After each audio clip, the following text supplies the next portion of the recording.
Oke, halo semuanya. Di recording ini kita akan bahas tentang fundamental screening powerhouse, NFP, employment dan wage. Wage sebentar ya. Oke,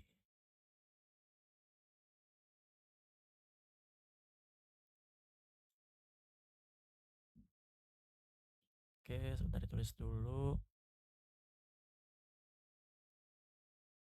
Oke, buat lihat datanya, ini kan dia keluarnya tuh tiap bulan ya, tiap bulan di tanggal awal dan biasanya itu dia di hari Jumat selalu. Jadi kayak contoh nih Oktober 3, dia tanggal 3, terus September juga mungkin tanggal 5, tinggal apply aja, munculkan di sini, tapi aku bakal ngambil yang ini aja Agustus, karena udah buatnya waktu itu di Agustus. Ini apply setting saja, nanti buka di sini keluar. Ini sama aja tiga-tiga ini, semua NFP, tinggal klik aja latest release, dan muncul. Nah, jadi kalau basicnya, NFP itu laporan jumlah pekerjaan baru. Jadi laporan pekerjaan baru. Bentar ya. Nah, ini tuh of course di luar sektor pertanian di US atau AS. Nah, ini tuh rilis setiap bulan, biasanya Jumat pertama, diterbitin sama BLS. BLS tuh Bureau Labor Statistik ya. Terus buat komponen utamanya, komponen utama ada headline MLP. Headline tuh dia ya berarti jumlah kerjaan baru yang tercipta. Terus atau yang ada gitu yang baru. Terus yang kedua unemployment rate. Jadi unemployment rate itu dia presentase pengangguran. Terus AHE, yang ketiga tuh AHE. AHE itu average hourly earnings. Ini rata-rata upah per jam gitu loh. Ini biasanya bisa jadi eh, indikator tekanan inflasi. Oke, kenapa penting NFP itu? Karena NFP itu one of the biggest market mover lah di forex dan crypto. Terus dia tuh bisa jadi ukuran kesehatan ekonomi. Jadi semakin banyak orang kerja, berarti kan artinya konsumsi kuat. Jadi kalau konsumsi kuat itu artinya ekonomi sehat. Nah, biasanya Fed tuh perhatiin NFP sama average hourly earnings. Jadi kalau pekerjaan sama upahnya tinggi, berarti resiko inflasi. Jadi terus berarti kebijakan hawkish begitu.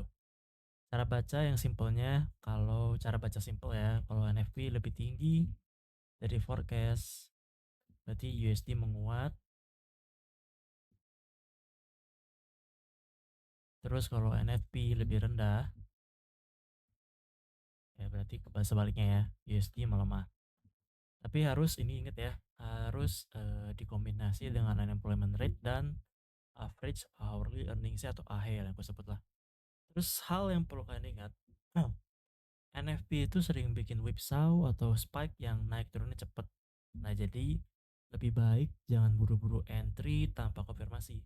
Nah, terus revisi data bulan lalu juga penting karena revisi data bulan lalu tuh bisa mengubah bias. Terus yang ketiga, of course, kombinasi data tuh lebih penting daripada satu angka. Nah, data yang harus kalian baca, kalian tinggal kesini aja. Yang pertama itu headline itu berarti di sini. Contohnya tambah 22.000. Nah, kenapa dibaca? Ntar ya, aku tulis dulu. Headline, NFP, buka. Kenapa dibaca? Soalnya ini jadi angka utama yang jadi headline di semua media. Artinya eh, tambahan pekerjaan, aduh kalau typo, pekerjaan itu hampir nggak berkembang. Jadi mana kalau nggak berkembang berarti itu sinyal ekonomi lemah. Kalau jauh di bawah forecast, balik lagi ya, USD biasanya melemah, terus emasnya naik. Nah, terus yang kedua, itu unemployment rate. Cara ceknya, kalian tinggal ke sini aja, terus cari 4,3%, atau cari aja lah, terus aja unemployment rate gitu. Kalau ini kan dia 4,3% nih. Nah, unemployed rate 4,3%. Kenapa dibaca? Soalnya itu indikator langsung kondisi pasar kerja. Artinya ya berarti berapa persen sih orang nganggur. Nah, kalau ini kan stabil 4,3%. Berarti itu nunjukin pasar kerja tuh udah mulai longgar. Jadi intinya kalau naik terus itu Fed bisa lebih dovish. Oke, next connect sih. Next itu ada average hourly earnings-nya atau kita sebut AHE. Nah, kalian tinggal cari aja di sini aja average hourly. Nah, ini ya.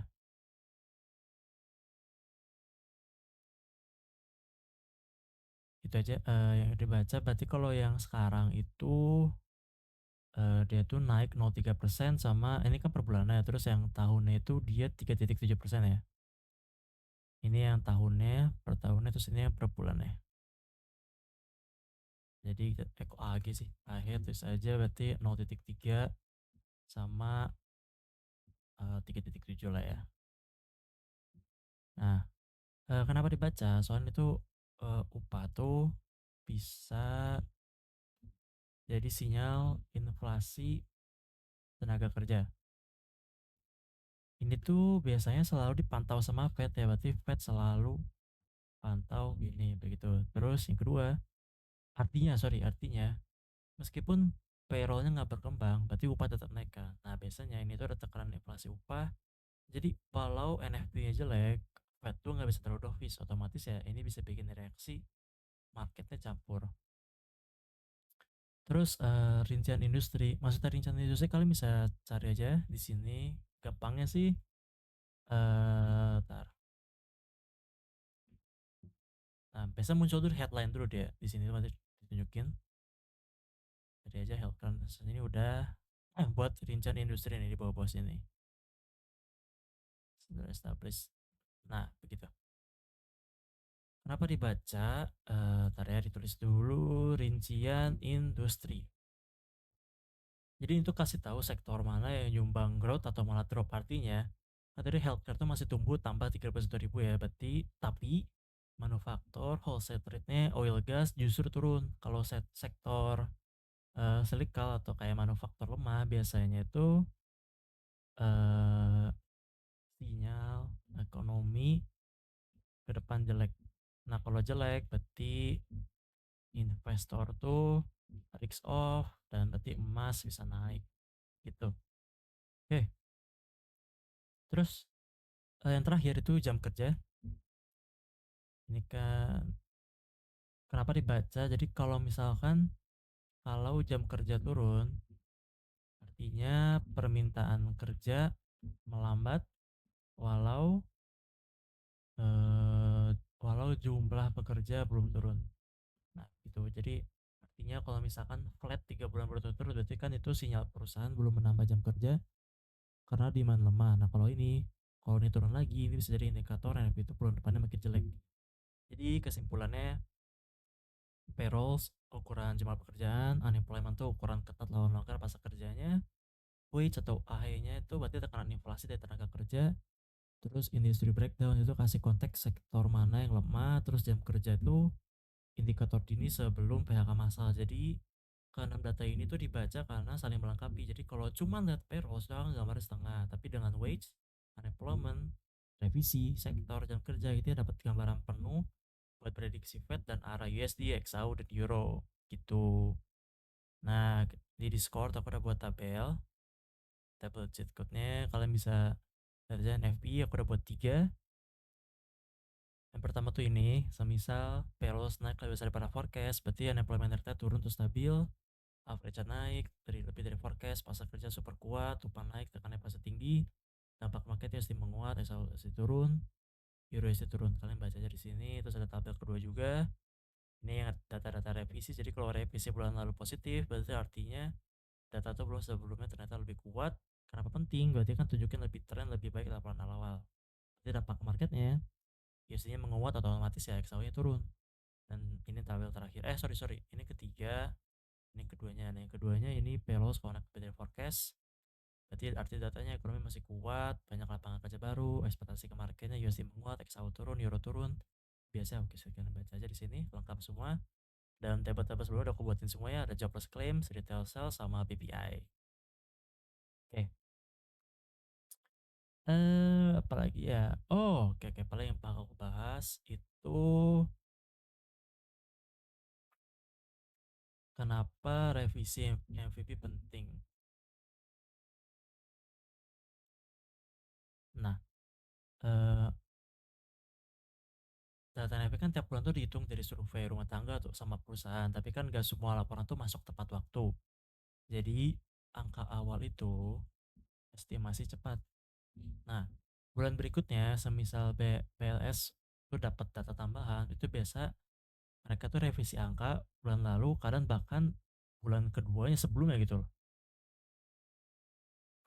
Nah, seberapa seringnya revisi besar, itu biasanya hampir tiap bulan tuh ada, biasanya ya, itu bisa naik atau turun, kalau begitu. Nah, kenapa revisi ini penting buat market? Penting buat market. Nah, soalnya eh, dia tuh bisa jadi ubah narasi tren. Jadi kalau headline lebih bagus, tapi revisi bulan lalu jelek, berarti pasar bisa tetap bearish USD. Jadi kalau headline bulan ini bagus, tapi revisi bulan lalu jelek, pasar tetap ya market lah, market tetap bearish USD. Oke. Sebaliknya juga ya, kalau headline jelek tapi revisi bulan lalu positif, berarti pasar bisa netral, tetap bullish USD. Biasanya tuh Fed tuh lihat tren bukan 1 bulan, dia tuh fokus ke 3 bulan moving average payrolls-nya. Jadi revisi itu bisa ubah persepsi apakah tren tenaga kerja itu solid atau melemah. Nah, terus biasanya market reaction tuh kadang lebih keras ke revisi. Jadi pernah kejadian nih, headline inline, contoh ini ya, headline inline tuh tapi revisi baru dipotong 100K, berarti kan USD-nya drop tajam banget. Nah, berarti karena itu revisi itu dianggap sebagai hidden driver buat NFP. Oke, itu aja sih buat recording hari ini. Paling ada beberapa pertanyaan. Kalau kalian mau jawab, boleh. Tinggal gini deh. Kalau kalian jawab dan DM ke aku, berarti kalian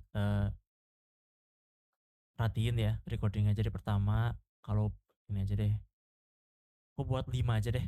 Nah, ini pertama, yang gampang-gampang aja. Terus yang kedua itu, ini. Kalau benar turun, apa artinya? Terus ketiga, kenapa average earnings itu penting dibaca selain payrolls. Terus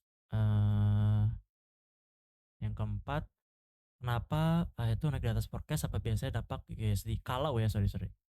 Nah, mungkin terakhir tuh mungkin yang ini aja lah. Apa arti kalau NFP itu rilis bagus tapi revisi negatif? Nah, di 5 ini kalian boleh pilih salah satu pertanyaan aja, bebas. Mau yang 1, 2, 3, 4, 5, terus jawab aja ke DM ku ya. Berarti itu kayak tanda kalian udah perhatiin recording ini dan udah ngerti gitu. Oke. Itu aja guys buat recording hari ini. Semoga paham. Kalau ada pertanyaan boleh langsung DM aja. See you di next stream ya guys. Thank you.